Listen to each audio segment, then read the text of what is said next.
మందిరంలోనికి రండి. క్రీస్తు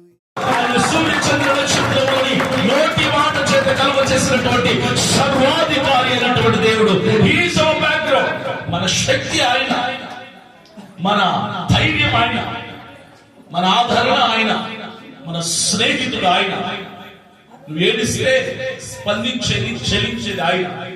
నువ్వు అనారోగ్యంగా ఉంటే నిన్ను స్వస్థపరిచేది కూడా ఆయనే. నిన్ను ఎవరు పట్టించుకోకుండా నువ్వు కార్చే కన్నిటికి అర్థం తెలియని స్థితిలో అందరూ ఉన్న ఒంటరిని అని పాటపడతారు కదా. అందరూ ఉన్న ఒంటరిని అంటే ఏంటి తెలుసా? నీ చుట్టూ మనుషులు ఉంటారు, అత్త, మామ, భర్త, భార్య, బిడ్డలు, తల్లిదండ్రులు అందరూ ఉంటారు. కానీ no one is there to understand your tears, the pain behind the tears. కన్నీళ్లు వెనుకున్నటువంటి వేదన అర్థం చేసుకుని మనుషుల మధ్యలో బ్రతుకుతున్నాం మనం ఈ రోజున. అలాంటి పరిస్థితులు మాటలు వస్తాయి. ఎలాంటి మాటలు? అందరూ ఉన్న ఒంటరి వాడిని, అందరూ ఉన్న ఒంటరి వాడి అయినా నీ వెనక ఒక గొప్ప సైన్యం ఇచ్చిన దేవుడు నీ వెనుకున్నాడు. ఆయన చెబుతున్నటువంటి మాట ఏంటంటే ఈ రోజున నువ్వు నా ఆలయమై ఉన్నావు. You are my church, you are my temple. నువ్వే నా ఆలయం. ఈ రోజు ఇక్కడ చక్కటి అందమైన మందిరం కట్టబడింది, ఆలయం కట్టబడింది. పాస్టర్ గారు నేను అడిగాను, ఏమంటే ఇక్కడ ఊరేం కనిపించట్లేదు, మనుషులు ఎవరు లేరు, ఎలా వస్తారు ఇక్కడికి అని అడిగాను. అడిగితే చుట్టూ కొన్ని ఊర్లు ఉన్నాయండి, వాళ్ళందరూ ఇటు వస్తారు. పట్టణాల్లో వీధికి 10 చర్చిలు ఉంటాయి సిటీస్ లో, కానీ చర్చికి వెళ్ళాల్సిన బతుకం. నేను గడిచిన ఆదివారం కూడా చర్చికి వెళ్ళాను. ఇక్కడ చర్చి ఉండటం ఏంటి అసలు? ఇక్కడ కొండలు, రాళ్ళు, పర్వతాలు తప్ప ఏం కనిపించట్లేదని ఎంతమంది ఉంటారు? 5 మంది 10 మంది అనుకుని వెళ్ళి చూస్తే మగాళ్ళు ఎంతమంది ఉన్నారు, ఆడవాళ్ళు అంతమంది ఉన్నారు, ఈక్వల్ గా ఉన్నారు. చాలా చచ్చిపోతున్న ప్యాక్ అయిపోయింది. అంటే మీకు ఉన్నటువంటి శ్రద్ధ, ఆసక్తి లాంటిది. అయితే మందిరం కట్టుబడింది, మంచిది. ఈ మందిరాలని కూల్చేస్తారు. శత్రువులు వచ్చారనుకోండి, ప్రార్థన మందిరం కూలుస్తున్నారు కదా. చాలా చోట్ల క్రైస్తవ ప్రార్థన మందిరం చాలా చోట్ల పడగొట్టేస్తున్నారు వ్యతిరేక శక్తులు. ఈ ప్రార్థన మందిరాన్ని కూలుస్తారు. అందుకే దేవుడు అన్నాడు, అరే మీరు కూలుస్తారు మందిరాలని మాత్రమే, కానీ నా నిజమైన మందిరం ఇది కాదు. గోడల్లో, రాళ్లలో, ఇసుకలో దేవుడు ఉండడు. అందుకే ఆయన అంటున్నాడు, మీరే నా ఆలయమై ఉన్నారు. హృదయమే దేవుని ఆలయం. ఇంకా పాట కదా, హృదయమే నీ ఆలయం క్రీస్తు. నాకు తెలుసు పాత పాట, నేను పుట్టకముందు ఏం ఆలయం? హృదయమే దేవుని ఆలయం. This is the church, this is the Holi temple that God lives here. దేవుడు నివసించే నిజమైన ఆలయం కాదు, కోట్లు పెట్టి కట్టబడేటువంటి కాదు, అవి కాదు. అవి కులిస్తూ పోయిపోతాయి. దేవుడి రాకడ వస్తే ఎత్తబడేది ఇది కాదు.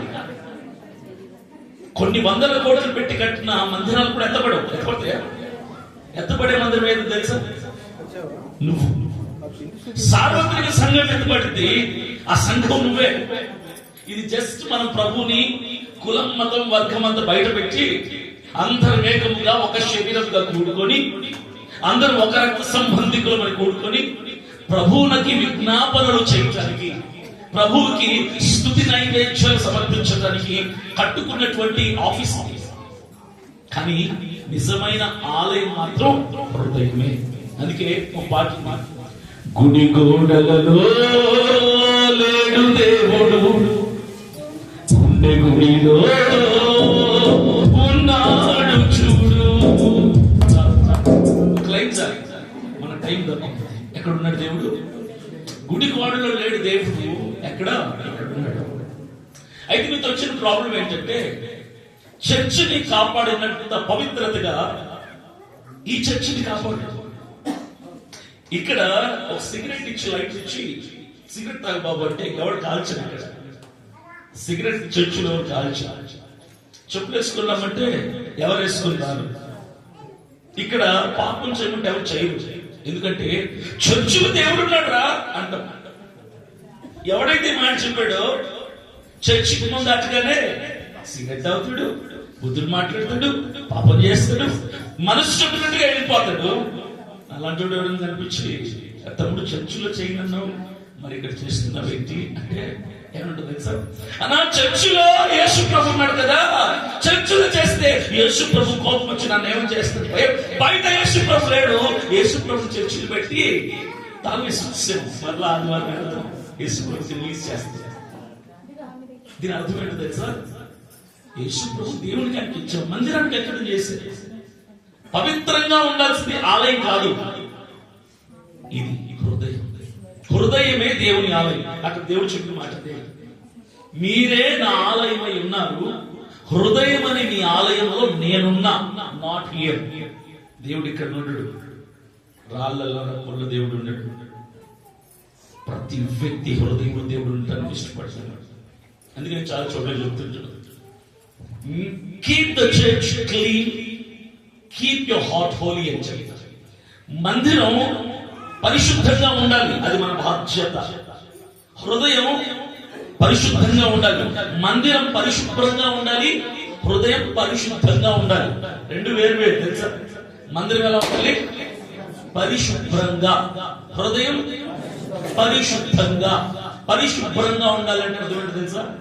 మట్టి మశానం పడకుండా, చెత్త చెత్తర పడకుండా, బూజు ఏమనుకోకుండా, ఎప్పటికప్పుడు నీట్గా పాలు పోసి మరలా ఎత్తుకునేంత శుభ్రంగా పెట్టుకోవాలి మందిరం. ఇది హృదయం ఎలా ఉండాలి తెలుసా? హృదయం పరిశుభ్రత కాదు, పరిశుద్ధంగా ఉండాలి. ఎలాగా? పరిశుద్ధత అంటే చీపురుతో తుడిస్తే అవదు, డెటాల్ వేసి క్లీన్ చేస్తే అవదు, బూజు కరతో తుడిపితే అవదు. పరిశుద్ధత ఎలా వస్తుందంటే క్రియల ద్వారా వస్తుంది. క్రీస్తుని కలిగిన వాడి హృదయం పరిశుద్ధంగా కాపాడుతుంది. That's the word, that's the scripture. అది లేఖలు చెప్తుంది మనకు. ఇక్కడ దేవుడు నివసించాలంటే ఏముండాలి తెలుసా? ఎలా ఉండాలి తెలుసా? పరిశుద్ధంగా ఉండాలి. ఇప్పుడు మీ ఇంటికి నన్ను అతిథిగా మధ్యాహ్నం భోజనానికి తీసుకెళ్లారు అనుకోండి, నన్ను ప్రేమగా తీసుకెళ్లారు ఇంటికి భోజనానికి. ఒక వజ్ర వైడూర్యాలతో కూడినటువంటి ఒక సింహాసనం చేయించారు నా కోసం. నేను చూడగా ఎంత బాగా అంత అందంగా చేయించారు, నేను ఎంత ప్రేమ, ఎంత అభిమానం వీళ్ళకి పిచ్చా నేనంటే అనుకుంటాను.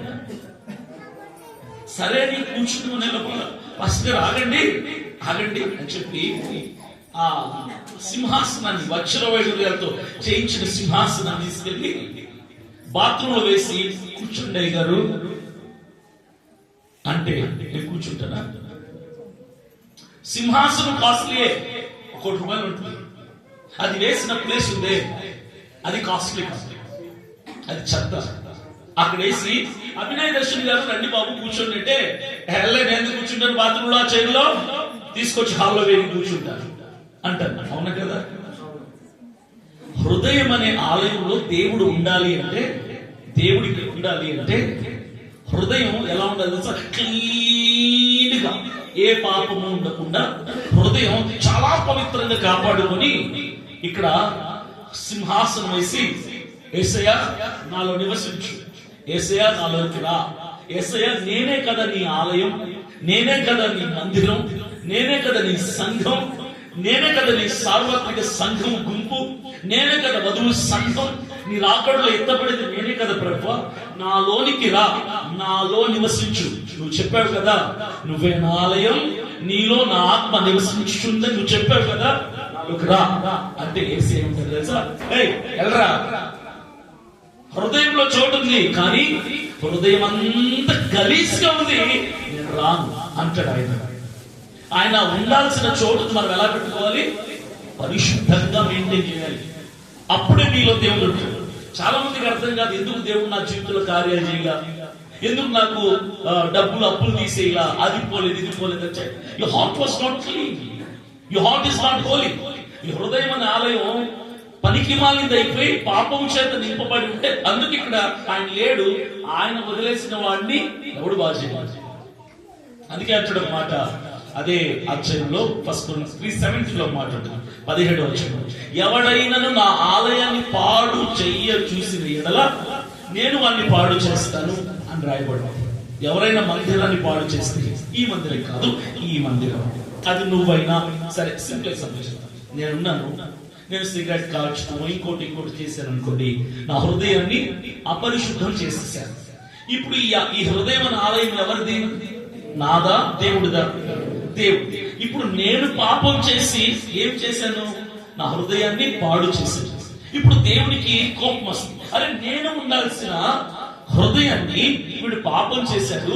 ఇప్పుడు దేవుడు ఏం చేస్తాడు తెలుసా? ఆ మాట, ఎవడైనా నా ఆలయాన్ని పాడు చేయ చూస్తే వాడిని నేను పాడు చేస్తాను. ఇప్పుడు నన్ను ఏం చేస్తాడు దేవుడు? ఖచ్చితంగా పాడు చేస్తాడు. నాకు అభివృద్ధి లేకుండా, నా జీవితంలో స్వస్థత లేకుండా, నా జీవితంలో క్షేమం లేకుండా, ప్రతిఫలం లేకుండా, తగిన ఆదాయం లేకుండా, సంపదలు సిరులు లేకుండా దేవుడు నా జీవితాన్ని నలగొట్టేస్తాడు. కారణం ఏంటి తెలుసా? ఆయన ఉండాల్సిన ఆలయాన్ని నేను పాపంతో నింపేసింది కాబట్టి కోపం వచ్చేది ఎవరికి? బేసిక్ గా దేవుడికి. అందుకే ఆయన అంటాడు, మత్తయి 16:18 మాట, మత్తయి 16:18 పేతురు, నా ఈ సంఘాన్ని బండ మీద నేను కట్టెదను. బండ అంటే తెలుసా? బండ అంటే క్రీస్తు. అంత క్రీస్తు అంటే బండ, బండ అంటే క్రీస్తు. క్రీస్తు మీద ఎలా కడతాడు సంఘం? ఇక్కడ మాట చెప్తాను. యోహాను సువార్త 1:1 మాట ఉంటది, ఆదియందు వాక్యం ఉండడు, వాక్యం దేవుని యొద్ద ఉండడు, వాక్యమే దేవుడై ఉండెను. వాక్యమే దేవుడై ఉండెను. అలాగే కిందికి వస్తే 14వ వచనంలో మాట ఉంటది, ఆ వాక్యమే శరీరధారిగా కృపా సత్య సంపూర్ణుడిగా మన మధ్య నివసించెను. ఏంటి అంటే మన సావాసంలో మొట్టమొదటిగా 12 మంది, అప్పుడు 30 సంఘాలే ఉండేది మనకి. మేము వచ్చిన టైంలో మరి ఈ ప్రాంతంలో నేను సీనియర్ సేవకులం 12 మంది. ఈ 12 మంది 12 ప్రాంతాల్లో సర్దుకొని సువార్త ప్రకటించినప్పుడు ఇప్పుడు ఎంత అయిందండి? ఎన్ని సంఘాలు అయింది? 313 సంఘాలు. మన ఆదివాసీ ప్రభావిత 10 సంస్థలో 313 సంఘాలు దేవుడు మనకిచ్చి ఉన్నారు. ప్రియమైన దేవుని బిడ్డలారా, మరి ప్రతి వారం కూడా ఆరాధన సమయానికి మీరు అందరూ కూడా రావాలి, దేవుని ఆరాధించి వెళ్ళాలి. మంచిది, ప్రార్థన చేసుకున్నాము. మహాపరిశుద్ధుడు అయిన మా తండ్రి, మా గొప్ప దేవా, నీకు స్తోత్రము చెల్లిస్తున్నాము తండ్రి. మరి ప్రాంతంలో మరి 1989 సంవత్సరమున ఈ ప్రాంతంలో సువార్త ప్రకటించడం జరిగింది. నైనా మీరు మాకు తోడుగా ఉన్నారు ప్రభువా. విత్తబడిన విత్తనాలు వ్యర్థము కాకుండా తండ్రి, ఈ ప్రాంతంలో 30 సంఘాలు పైన కట్టబడి ఉన్నది నాయనా, నీకు స్తోత్రాలు తండ్రి. 30 సంఘాలలో మరి చుబ్బుల్లో నూతనముగా కట్టిన ఇదొక సంఘము నాయనా, మీరు ఇచ్చి ఉన్నారు, మీకు స్తోత్రాలు. దయగల మా తండ్రి, చక్కగా కట్టుకోవడానికి కావలసిన జ్ఞానము, డబ్బు అన్ని తండ్రి మీరు ఇచ్చి ఉన్నారు, మీకు స్తోత్రాలు. సంఘ నిర్ణయం ప్రకారముగా ఈ రోజు తండ్రి, ఈ 6వ తారీఖున ప్రభువ 2026 సంవత్సరము తండ్రి శుక్రవారం ఉదయం 10 గంటల్లో ప్రారంభం చేసుకోవడానికి మీరు ఇచ్చినటువంటి మంచి అవకాశాన్ని బట్టి నీకు స్తోత్రాలు. ఇది కడప నుంచి కూడా మీ దాసుని మా మధ్యలో తీసుకుని వచ్చినందుకు స్తోత్రాలు చెల్లిస్తున్నాను. దయగల మా తండ్రి, గొప్ప దేవ, ఈ విధముగా మేమందరము కలిసి ఈ మందిరాన్ని, నూతన మందిరాన్ని ప్రభువా ప్రతిష్ఠ చేసి నీకు అప్పగించడానికి ఈ మంచి అవకాశం మీరు ఇచ్చినందుకు వందనాలు తండ్రి. ఈ మందిరాన్ని వాడుకోండి ప్రభువా, బలంగా వాడుకోండి నాయనా. ఈ ప్రాంతమంతా వెలిగించబడాలి తండ్రి. చీకటి పరలోకమందున్న మా తండ్రి, ఈ నామం పరిశుద్ధపరచబడాలి. మీ రాజ్యం విజేతము పరలోకమందు నెరవేర్చినట్టు భూమి యందు నెరవేరు. మాకు కావలసిన అనుదినారం నేడు మాకు దయచేసి మా రుణస్తులను క్షమించిన ప్రకారం రుణములు క్షమించు, వాళ్ళు శోధనములు తేక దుష్టుని తప్పించు. ఎందుకంటే రాజ్యము, శక్తి, మహిమ నిరంతరము నీవైనవి తండ్రి. ఆమేన్. మన తండ్రి యొక్క దేవుని యొక్క ప్రేమయు, మన ప్రభు అయిన యేసుక్రీస్తు యొక్క కృపయు, పరిశుద్ధాత్మ దేవుని యొక్క నిత్య సావాసము ఈ నూతనముగా కట్టబడిన మందిరమునకును, ఈ సంఘమునకును, సమాజమునకును వచ్చిన బిడ్డలందరికీ నీ సదాకాలం తోడై నడిపించును గాక.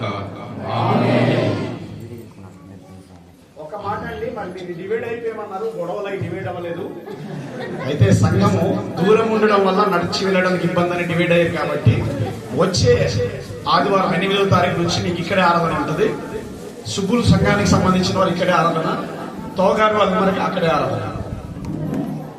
ఎవరైనా ఫోటోలు తీసుకునే వాళ్ళకి దయచేసి అభినయ దర్శనం ఇక్కడ ఉంటారు, మీరు ఫొటోస్ తీసుకోవాల్సిందిగా కోరుతున్నాం. భోజనం చేసిద్దాం, ముందు భోజనం చేసిన తర్వాత. ఓకేనండి, థ్యాంక్ యూ.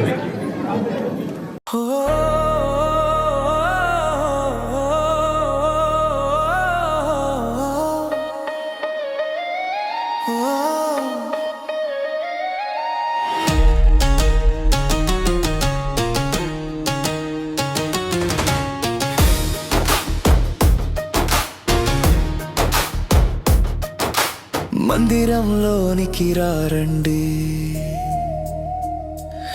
క్రీస్తు యేసుని స్తుతించుటకై. ప్రజలారా వేగమే రండి, మన ప్రభువునిలో కొనసాగుదము. మందిరంలోనికి రండి, యేసుక్రీస్తు ప్రభువును స్తుతిద్దాం, హృదయం మొత్తం అర్పిద్దాం, జీవమంతా ఆయననే పాడుదాం. Hosanna, hosanna, hosanna, hosanna, hosanna, hosanna, hosanna, hosanna.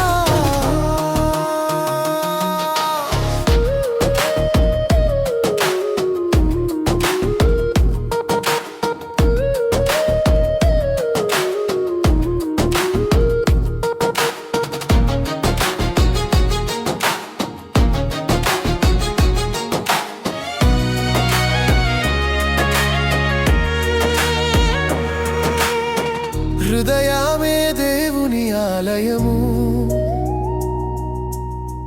మనమే క్రీస్తుకు సంఘము. దేవుని ఆలయము పరిశుద్ధమైనది, మనము పరిశుద్ధులై ఉందాము, ఆయన కృపలో కొనసాగుదము. మందిరంలోనికి రండి, యేసుక్రీస్తు ప్రభువును స్తుతిద్దాం, హృదయం మొత్తం అర్పిద్దాం, జీవమంతా ఆయననే పాడుదాం. హల్లెలూయా, హల్లెలూయా, హల్లెలూయా, హల్లెలూయా, హల్లెలూయా, హల్లెలూయా, హల్లెలూయా.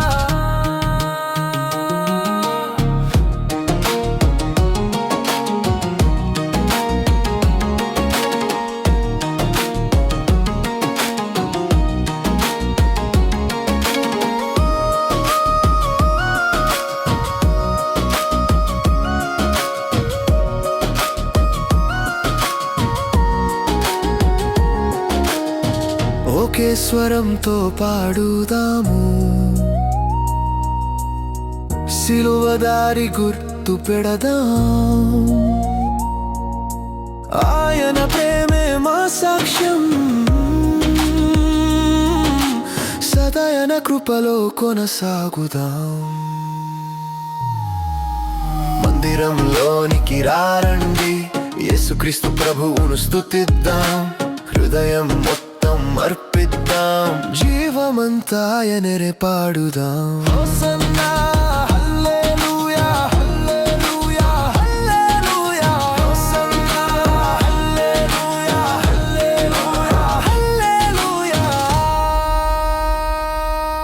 ఓ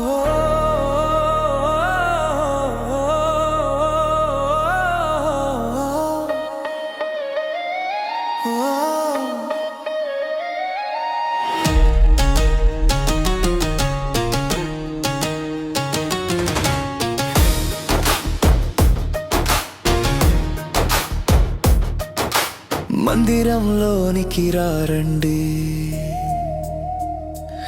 క్రీస్తు యేసుని స్తుతించుటకై. ప్రజలారా వేగమే రండి, మన ప్రభువునిలో కొనసాగుదము. మందిరంలోనికి రండి, యేసుక్రీస్తు ప్రభువును స్తుతిద్దాం, హృదయం మొత్తం అర్పిద్దాం, జీవమంతా ఆయననే పాడుదాం. Hosanna, hosanna, hosanna, hosanna, hosanna, hosanna, hosanna, hosanna.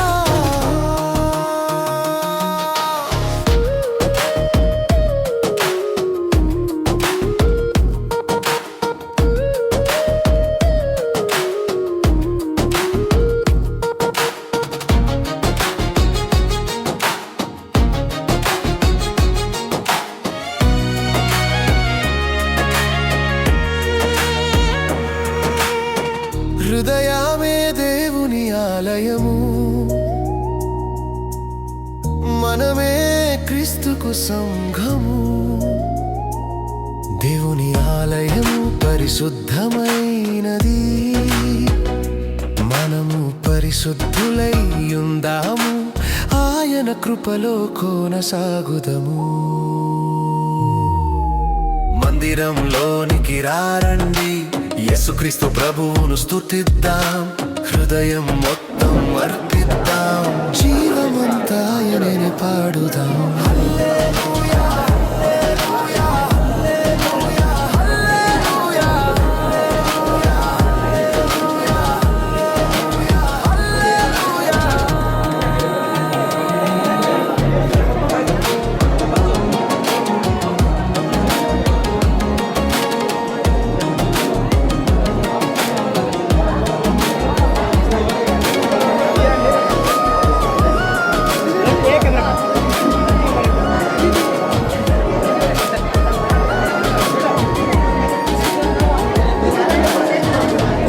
స్వరంతో పాడుదాము,